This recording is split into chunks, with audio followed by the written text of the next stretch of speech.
Hey, it's me, your girl Dawn B. Are you new, sis? Welcome. If not, welcome back, good girlfriend. Hey, can you believe that it's mid-March already? I know, right? Time is flying. But you know what? This is the perfect time for me to revisit the one New Year resolution that I had, which was to pursue kingdom living, which we know is righteousness, peace, and joy in the Holy Spirit in everything that I do. And since joy has been the prevailing theme for the past few weeks, I'll just keep that rolling. Now, I told you in this video right here last month that I was going to get back to reading just for the joy of it.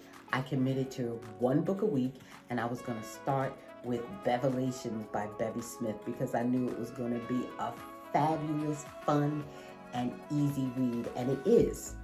And I say is because, sis, I'm still reading. I'm on page 183 of 240. Now, that nasty little voice in the back of my mind tried to accuse me of doing a lousy job, but I am going to reframe that negative statement into this positive one.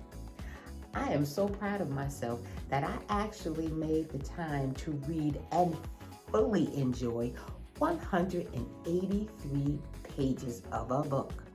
So that was time well spent, sis. See, I realized in retrospect that I set this very idealistic goal of reading one book a week because I reverted back to what I used to do in high school. But that was also back when all of my free time was relatively my own. But even when I was raising my kids in my 20s, I still managed to read 2-3 books a month, 3-4 magazines, and the daily newspaper. And that's because periodicals existed in print back then, and there weren't very many distractions at all. Cell phones were dumb. There was no social media and no streaming services either. Hell, I'm old enough to remember when Netflix used to send you a DVD via snail mail. But girl, I said all that to say this. Everything is new and different. At least it is to me. And since the Lord already confirmed to me that He is doing a new thing with me in this video right here, I am going to work smarter and not harder and utilize all of this new to me technology to help me achieve my goals faster. Can I tell you that a few days ago, I actually clicked out of one of Bevy Smith's lives because she was about to read an excerpt from the part of the book that I haven't read yet. Girl, I know. Why would I relinquish the opportunity to see the author read the book live for my personal enjoyment? I'll tell you why. Because in my mind, I had created that the only way for me to achieve that goal was to read the book myself. Well, girlfriend, thank God for knowing that I have choices and options because I'm about to start exercising them right now. And here's the first one. It's very simple. Every morning before my feet hit the floor, I am going to lie back and reflect on all of the progress and victories that the Lord blessed me with the day before. I'm going to do this so that I can keep my soul encouraged and to stay in a posture of praise. And that leads us to today's moment of clarity. It's coming to us this week, sis, from the book of Philippians. What? I told you it's my favorite book.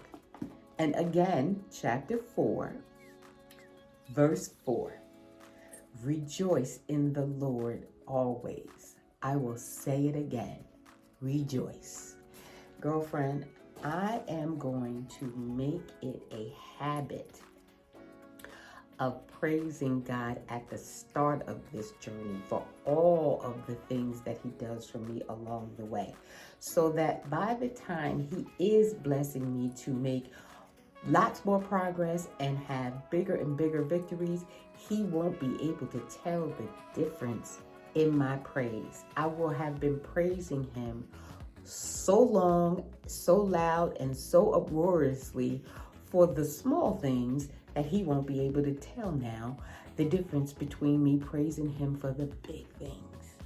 Well, sis, that's episode 29 in the books, and it was good. But listen, next week, make sure you hit your subscribe button and your notification bell, because the Lord has been speaking some things to me about righteousness. So we're going to change gears, and I cannot wait to see what he does. Thank you so much for your encouragement and support. Leave me a little more down in the comment section. Thank you. Remember that I love you, and I want you to have a wonderful week. I will see you next Wednesday.